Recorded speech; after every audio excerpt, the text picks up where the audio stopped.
seja muito bem-vindo, bem-vinda a mais um ABCD ESG Sustentabilidade. Meu convidado de hoje é o Júnior Miranda, CEO da GreenV. Seja muito bem-vindo, Júnior. Olá, muito prazer, obrigado pelo convite. Vamos falar então do que é a GreenV no mercado. Conta pra gente da atuação de vocês. Legal. A GreenV como marca, como empresa, ela tem aproximadamente 2 anos, tá? A gente tem um histórico antes da GreenV com muita experiência e bagagem em instalação de carregadores de carros elétricos, serviços, instalação, projetos em mobilidade elétrica como um todo. Né? Então, na prática, a gente é muito focado nesse mundo dos carros elétricos, digamos assim. Né? E a partir da GreenV, a gente decidiu efetivamente pensar em um ecossistema para a mobilidade. Então, além de instalar serviços, projetos, consultoria, a gente, inclusive, teve um aporte no mercado brasileiro, um fundo americano aportou na gente, maior aporte do mercado brasileiro numa startup de mobilidade, né, para atuar em novas frentes, como tecnologia e hardware, equipamentos, que são os carregadores de carros elétricos. Então, hoje a gente tem um portfólio completo, tem hardware, tem inclusive uma escola de mobilidade e toda a parte de serviços que a gente já tinha antes da GreenV. Que bacana. Essa questão da mobilidade é muito necessária ser discutida, conhecida, ampliada. Quando a gente fala sobre as métricas ESG dentro da GreenV, por exemplo, Júnior, o que você conta pra gente com relação, por exemplo, à sustentabilidade envolvida? E aí eu vou pedir para você trazer os demais pontos ao longo da conversa também. Legal. Quando se fala em ESG, o ESG é bastante amplo, né? A gente tem atuação nesses 3 pilares, digamos assim, mas sem dúvida nenhuma o carro-chefe seria o E, que é a parte do environment, que é a parte do ambiente e tal. Porque no final das contas, a gente trabalha para transformar a realidade do dia a dia das pessoas, das empresas, no sentido de descarbonizar os ambientes. E aí, falando de métricas, né, muitas empresas elas têm direcionamentos globais, inclusive, para descarbonizar as suas frotas, as suas operações, a empresa como um todo, até uma certa data, muitas vezes 2030, por exemplo. E nesse sentido, efetivamente, a gente tem contribuído para eletrificar os negócios, para eletrificar as empresas, ou seja, instalando pontos de recarga, gerindo de forma eficiente esses pontos de recarga, de forma a apoiar as empresas na eletrificação e a troca das suas frotas para frotas elétricas. Né? Acho que muita gente hoje em dia olha para os carros elétricos e pensam em vantagem, mas também em desafios, principalmente nessa falta, nessa carência que a gente tem em grande escala de pontos de carregadores. Como é que vocês olham para isso? A gente também tem os desafios da infraestrutura como um todo no Brasil, né? Sim. Quais são as etapas que a gente encara frente a essa instalação de fato? Legal. Esse é um bom ponto que muita gente, no fim, acaba perguntando, porque existem, sim, grandes desafios nesse sentido. Né? O nosso país é um país continental, um país bastante grande. Então, para a gente eletrificar, ou seja, para criar essa malha, essa infraestrutura, realmente é um desafio. Por exemplo, de certa forma, quase toda tomada ela tem potencial para ser um ponto de recarga elétrica. E a gente tem tomada no Brasil inteiro. Sim. Agora, lógico, uma coisa é ter uma infraestrutura básica mínima. A gente tem carregadores portáteis para isso, inclusive com o padrão brasileiro, de forma a carregar o veículo. Mas, claro, isso é uma potência baixa, então demora muito para carregar o veículo. No fim das contas, quando as pessoas falam, elas não falam só de infraestrutura, porque alguma infraestrutura existe. Por um outro lado, infraestrutura na velocidade que todo mundo quer e comparando com o que existe hoje, porque em geral a gente compara com o que existe, com o que a gente conhece, que são os postos. Né? Então você leva 5 minutos para carregar um veículo muito rápido, não se preocupa com isso no final das contas. E aí você tem duas frentes. Uma frente é o residencial, é o em casa, digamos assim, que pode ser empresa também e tal. A gente brinca que no fim leva 5 minutos também. Afinal, é quase um celular. O carro hoje é muito como um celular. Você coloca para carregar de noite, no outro dia de manhã ele está carregado. 8 horas, mais ou menos, 6 horas, um pouco mais, 10 horas, 13 horas, mais ou menos por aí. Quando a gente fala de locais públicos, como rodovias, como postos, em locais de trânsito, de viagem, aí o desafio realmente é maior, porque você precisa investir mais em infraestrutura elétrica para ter pontos carga rápida ou ultra rápida. Agora, já existem pontos, inclusive alguns que nós instalamos nas cidades ou mesmo rodovias, que carregam, por exemplo, um Porsche Taycan, que é uma das maiores baterias do mercado, e esquece que é um carro da Porsche, mas Como exemplo, 90 kWh é uma das maiores baterias do mercado, né? Então, cito esse exemplo para pensar em todo tipo de carro, no final das contas. Né? A gente está falando de um carregador que carrega esse veículo, 80% da bateria, 320 km de autonomia em 22 minutos e meio.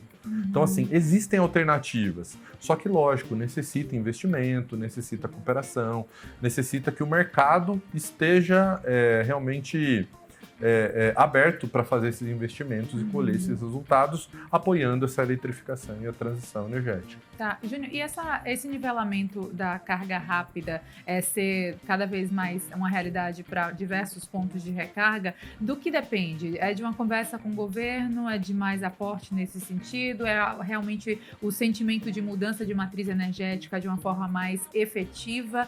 Qual é o olhar em relação a essa questão do tornar linear, né, esses acessos à carga rápida? Legal. Esse é um excelente ponto, porque assim, de um lado, obviamente, você tem a iniciativa privada que está fazendo. Nós, por exemplo, instalamos mais de 100 pontos de recarga por mês. Lógico, nem todos são públicos, você tem muitos residenciais, outros em locais nas cidades e não só nas rodovias. E, obviamente, tem outras empresas trabalhando nesse sentido. Mas, além do investimento privado, eu entendo que é necessário alguns estímulos do governo federal, pensando leis que possam estimular cada vez mais o mercado. Por exemplo, hoje, o que nós temos são questões pontuais, como municípios. São Paulo mesmo, por exemplo, a prefeitura fez um trabalho com ônibus elétricos que a partir do ano que vem é necessário que tenham ônibus elétricos na capital. 20% da frota precisa ser elétrica, isso é uma lei. Ou seja, tem muita gente se mexendo para que isso aconteça. Então, esse tipo de ação é extremamente importante. Te dando um exemplo que acontece na Europa, que é bastante recente, a Comunidade Europeia se uniu, tá? E eles definiram uma norma para a Europa como um todo, que em grandes rodovias, ou seja, todas as principais rodovias dos países na Europa, tá? Eles necessitam de, a cada 60 quilômetros, ter pelo menos 300 kW de potência. Em resumo, esquecendo a parte técnica, simplificando, seria um carregador ultra rápido e alguns outros menores, digamos assim. Ou seja, imagina, se a gente tivesse a cada 60 quilômetros pelo menos um carregador desse, puxa, já mudaria completamente o cenário. E veja, são os governos se movimentando para mudar a realidade, porque eles entendem que faz sentido essa eletrificação, essa transição. Não, total. Né? Isso acelera efetivamente esse processo todo. E a gente vê isso inclusive em países. Né? A Holanda tem incentivos, Portugal também teve muitos incentivos, a Alemanha, enfim, vários países. Né? Temos um grande case que é a própria Noruega, o maior case do mundo em mobilidade. Hoje, mais de 80% dos veículos do país são elétricos. Olha que impressionante. Né? Eles têm uma lei, inclusive, que, vejam, estamos em 2023. Em 2025, é proibido a fabricação de carros a combustão. Nossa. Então, você não pode mais fabricar carro a combustão. Isso vai virar relíquia. 70% na Noruega? Mais de 80%. Mais de 80%? Aqui no Brasil, a gente tem uma noção de porcentagem? Sim. Pela primeira vez, no mês... acho que passado ou retrasado, a gente teve 1%, olha a diferença, 1% de carros 100% elétricos. Nossa. Né? Então, realmente, a gente está longe do que acontece na China, Estados Unidos e Europa. Ô, Júnior, vem cá, a gente pode considerar que o incentivo para essas redes de eletrificação, como você cita, para tornar realmente mais acessível o carro, se configura por aí? Porque a acessibilidade a gente fala não só do custo em si, porque se a gente comparar com a questão Brasil, né, poder de compra do brasileiro, consumo é diferente. Se fala de um carro popular de um preço X, você fala de um carro elétrico com o dobro disso, que está triplo. Exato. A gente pode notar aqui, quanto maior o avanço em termos de eletrificação, maior será também a acessibilidade a esse tipo de produto? É por aí a por aí, faz total sentido. Tá. No fim das contas, eu vejo da seguinte forma, toda nova tecnologia, seja ela qual for, o celular foi assim, enfim, toda tecnologia, quando ela começa cara. É muito normal, quem tem maior poder aquisitivo ou as empresas super inovadoras acabam adotando e fazendo experiências. Depois de um tempo, as pessoas começam a adotar, aumenta o volume de produção das fábricas e naturalmente diminui os custos com esse volume. Isso está começando a acontecer, né? A gente vê, por exemplo, um movimento grande aí da própria BYD que veio para o mercado e lançou o BYD Dolphin. O Dolphin, por exemplo, fez com que outras marcas abaixassem o valor do veículo. Então a gente está falando de carros de entrada elétricos, 100% elétricos de passeio, vai 120, 130 mil reais. Não é exatamente um preço acessível, a gente não pode dizer que é um carro popular, obviamente, mas ao mesmo tempo o preço dos carros também não é tão barato hoje, né? De uns anos para cá eles subiram bastante. Então a gente acredita que em 2025, 2026, né, fala-se aí que entre 25 e 27 a gente vai ter uma curva muito acentuada de elétricos no Brasil. Então a gente deve ter um número mágico aí que ronda na cabeça das pessoas, que é carro abaixo de 100 mil reais. Quando um carro elétrico, mas um carro mesmo, com 4, 5 posições, não é um carrinho, não é né? A gente vai ter sim um volume muito expressivo de veículos na rua elétricos no país. Né? E para te dar um número que eu acho muito interessante, a Price, né, que é uma das 4 das Big Four de consultoria no mundo, PricewaterhouseCoopers, ela fez uma pesquisa faz pouco tempo e ela fala do Brasil especificamente. A gente fala de 35 milhões de veículos elétricos até 2040, ou seja, em até 17 anos, 35 milhões de veículos eletrificados no Brasil. Veja, não é China, não é Estados Unidos, não é Europa. Então a gente prevê aí um crescimento nos próximos 17 anos médio de quase 37% ao ano. É um crescimento expressivo. Na verdade, hoje a gente está praticamente dobrando ano a ano o número de elétricos. Né? Obviamente que há tempos atrás não tinha nada. O dobro de nada é nada, bem pouco. Sim. Mas assim, ano passado a gente fechou o ano com 126 mil veículos eletrificados. Que é veículos, e aí desmistificando esse conceito, eletrificado é um carro que tem pelo menos um motor elétrico. Tem carros que têm motor elétrico, mas eles não conectam na energia.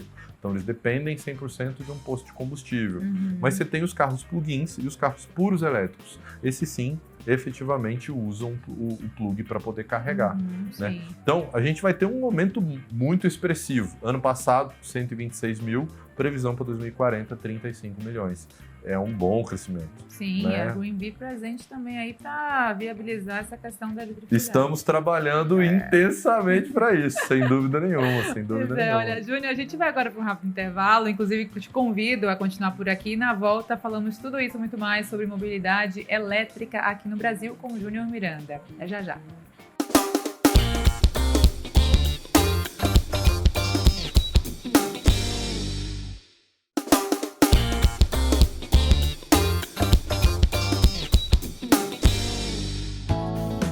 De volta, Júnior Miranda, que segue por aqui. Júnior, no primeiro bloco a gente falou sobre pontos interessantes, importantíssimos de serem debatidos, e eu fiquei com uma curiosidade sobre a tecnologia inserida no tipo de negócio desse para a eletricidade realmente dos carros, né, elétricos que funcionam a essa base. Como é que funciona? Termos tecnológicos pra gente. Legal, muito bom. No fim, assim, né, todo o mercado ele passa por momentos, digamos assim, né, então a gente instala carregadores há bons anos, né? E o que a gente percebe? As empresas foram entrando no mercado e houve-se um investimento em marketing. Então, empresas, né, falando em locais públicos, eles compravam carregadores para efeito de marketing. Puxa, sou sustentável, sou inovador, faço parte do movimento ESG. E faz total sentido. Só que, de acordo com o tempo vai passando, a frota de elétricos ela vai aumentando, como a gente comentou no primeiro bloco, né? E vai dobrando ano a ano. Ou seja, há mais consumo de energia. O uso do carregador é maior nos vários carregadores que existem pelas cidades, país e tal. E qual é o ponto? Começa a ter a necessidade de empresas que fazem a gestão desse ponto de recarga, que tornam esse carregador inteligente, né? E exatamente aí que entra uma das nossas grandes frentes, que é a tecnologia. Ou seja, a gente desenvolveu, por exemplo, um hardware que é próprio, com selo Anatel, tudo certinho, onde ele conecta na elétrica do carregador e torna-se o cérebro do carregador. Ou seja, ele mede tudo que acontece, está carregando, não está carregando Qual é a potência? Quanto de consumo tem? Por quanto tempo carregou? A gente mede tudo isso, pega essas informações e joga na nossa nuvem. Na nossa nuvem, a gente consegue mostrar para o usuário, para as empresas, para as pessoas, tudo que está acontecendo no carregador. Sim. Né? E, no fim das contas, o que às vezes as pessoas não percebem é assim, puxa, eu vou começar a mudar para a mobilidade, vou eletrificar minha frota. Puxa, quando você eletrifica uma frota, é natural se pensar na frota, nos veículos, nos carros. Ok. Só que um elemento que você não tinha era um ou mais ou vários carregadores de carros elétricos. Isso não existia, não era necessário porque você abastecia o veículo de uma outra forma. Ok, no fim, entre aspas, é uma nova frota que precisa ser gerenciada. Porque afinal, se os carregadores não funcionam, isso impacta a operação das empresas. Sim. Então é importante você garantir alto nível de serviço e uma frota que efetivamente seja bem gerenciada. E de novo, você só faz isso com tecnologia, com software, com sistema de gestão, com uma plataforma de mobilidade que você enxerga em tempo real tudo o que está acontecendo com os carregadores. E justamente para isso a gente desenvolveu uma plataforma de software que faz a gestão dos carregadores e um aplicativo que você pode conectar os carregadores e ter toda a informação que você precisa, chamado GiviGo, para poder encontrar os carregadores pelo país. Legal. Né? Já aconteceu, por exemplo, comigo mesmo. Estacionar no shopping, tem lá alguns pontos, poucos, né? Diga-se de passagem. Pois é. E aí, quando volta, tipo, não carregou nem 5%. Por que acontece isso? Às vezes, compatibilidade é porque você não se atentou e não encaixou direito. No caso, eu não encaixei. Ou como é que funciona? Por quê? Porque você volta, tipo, com a esperança, tipo, não Meu Deus, nada. O que aconteceu? Combustível de novo. Então, olha, deixando de lado a questão do encaixe, tá? Lembra que eu falei que a estratégia foi estratégia de marketing? Tá. Existe um carregador, mas ele está na potência correta, com a infraestrutura apropriada, porque no fim a preocupação tem que ser com a experiência de quem usa. Sim. Puxa, eu consegui proporcionar uma experiência legal? Claramente você não teve uma boa experiência. Sim. E é esse o ponto. Quando você tem empresas especializadas com tecnologia apropriada, que entende o ecossistema de mobilidade, você faz uma gestão pensando no cliente. Você não está pensando na estratégia de marketing. Você não tem um posicionamento para dizer que você é SG. A gente, na prática, pensa na experiência de quem usa, para que ela use de novo e de novo em outros locais e tenha uma boa experiência. Sim. Entendeu? No fim, é essa preocupação. Né? Claro. Vem cá, e olhando para as outras métricas, a gente já falou muito dessa questão de sustentabilidade, é muito importante e envolvida, né, essa pauta de mobilidade elétrica. Social, medidas que a GreenV estabelece ou atua direto ou indiretamente nesse olhar humanizado, né? Legal. Esse é um ponto bem interessante, porque assim, isso também é um dos nossos valores como empresa, tá?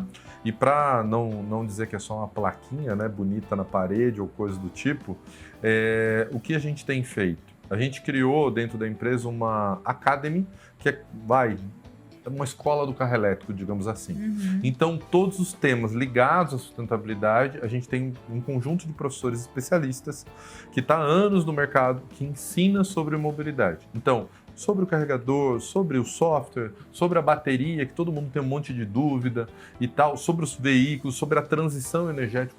Por que a gente está fazendo esse movimento no mundo, né? Porque no fim a gente faz parte de um movimento maior de transição energética que está acontecendo no mundo, né? Então a gente tem uma Academy. E justamente através da Academy a gente tem feito alguns projetos sociais. Em que sentido? O primeiro, acho que faz 1 ano e meio mais ou menos, foi o primeiro, a gente está no 3º para o 4º projeto, onde a gente pegou uma comunidade do Capão Redondo, junto ao NAD, que é um núcleo de assistência social lá, fechamos uma parceria com eles, tá? E a gente trouxe cerca de 20, 30 profissionais para serem treinados pela Academy, sem custo. Foram vários sábados dando um curso completo, que é um curso que a gente cobra hoje quase R$3.000, que é uma formação em mobilidade para instalar carregadores. Inclusive, de lá, a gente contratou 3 pessoas que são profissionais do nosso time hoje, que a gente preparou lá no Capão Redondo. Então foi uma experiência super legal, incrível assim, e muito realizadora, no fim gratificante, que deu até mídia, foi muito legal. A partir dessa experiência, né, a gente começou a fazer outras experiências. Então a gente fez uma com o Instituto Êxito, né, que chamou o CIE, pessoas que estão entrando no mercado de trabalho, a gente também fez um treinamento com eles, né, e agora a gente está indo para o terceiro treinamento, realmente é o terceiro, que inclusive amanhã eu vou no Instituto Resgatando Vidas, que faz parte da rede Gerando Falcões, e a gente vai treinar alguns profissionais lá, porque no fim das contas a gente entende que muita gente e muitos profissionais precisam estar capacitados para a mobilidade elétrica. Quantos eletricistas, auxiliares de instalação e outros temas executivos do setor automotivo, pessoas da área de sustentabilidade que precisam entender especificamente da mobilidade elétrica, qual é o seu impacto na sociedade e estar preparado para tudo isso que está vindo, né? Esses monte de carros que estão chegando, tudo que está acontecendo de forma bastante rápida, especialmente fora do Brasil, e está começando a acelerar no país. Então, assim, a gente tem uma escola para preparar esses profissionais que estão começando a olhar a mobilidade elétrica como uma oportunidade profissional, né? E especificamente nesses projetos, a gente faz sem custo, justamente para preparar o pessoal que não tem uma oportunidade nesse sentido. Né? Que bacana, e a gente está preparando de graça e quando a pessoa se destaca nos nossos cursos, a gente contrata. Efetiva. Não, porque as skills, né, as habilidades, desde as técnicas até, obviamente, as comportamentais, que é isso dita muito da dinâmica com os pares, mas antes disso, técnica. Então, hard skills que vocês proporcionam e que bom saber dessa iniciativa. Parabéns. Sim, obrigado. A gente já tem 5 profissionais que vieram dos cursos, 3 do primeiro, 2 do segundo. Vamos ver agora essa nova turma. Pois e pelo visto, essa parte social passa ou perpassa muito pela ponta liderança, governança, né? E é importante a gente falar desse pilar também, não é? Sem dúvida nenhuma, sem dúvida nenhuma. Hoje a gente também, inclusive, é uma empresa SA, né? A gente tem um conselho, um board da empresa, até por causa do investimento do fundo americano, né?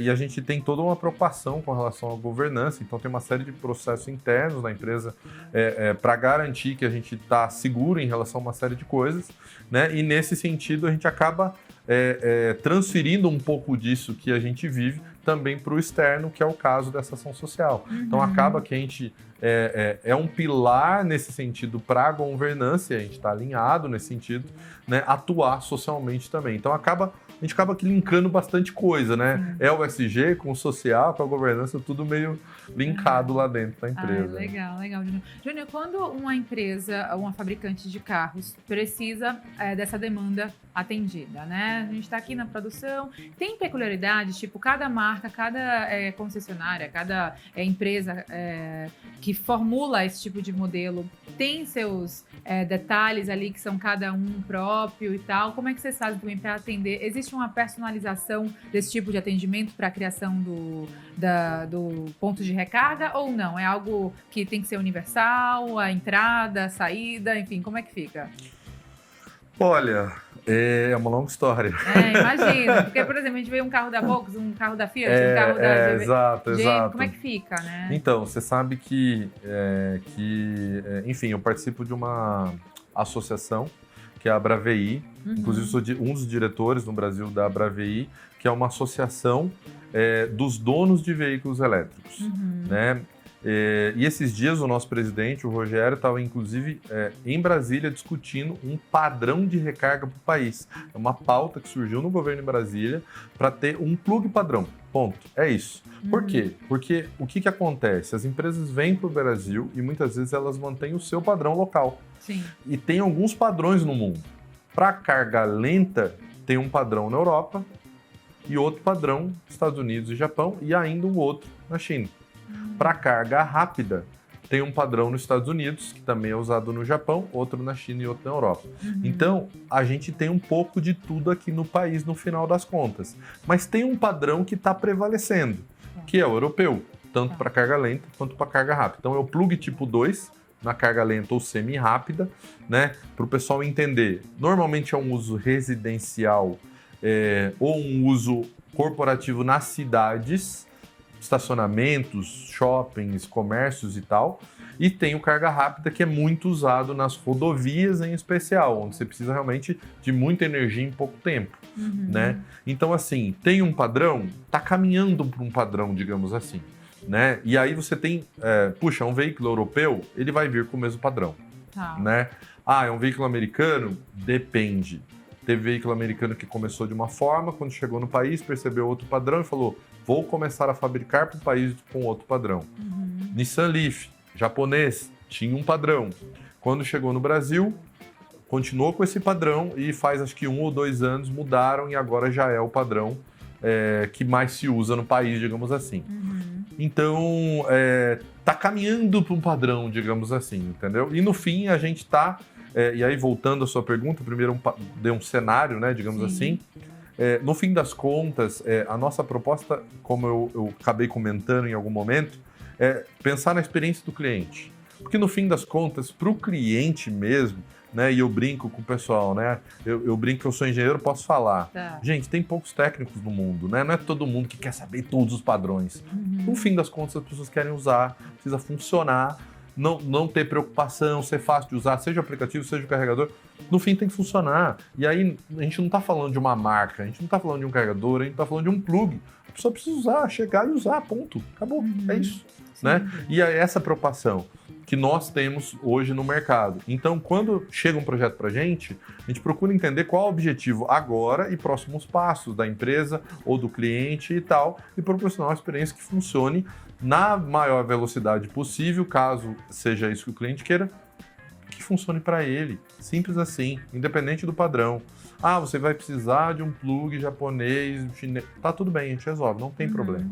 Entendeu? Que bom. Então, no fim, o foco é a solução para ter uma melhor experiência do cliente. Claro. Olha, a gente está no minuto final, mas antes, suas considerações, dicas, fica à vontade para essa mensagem.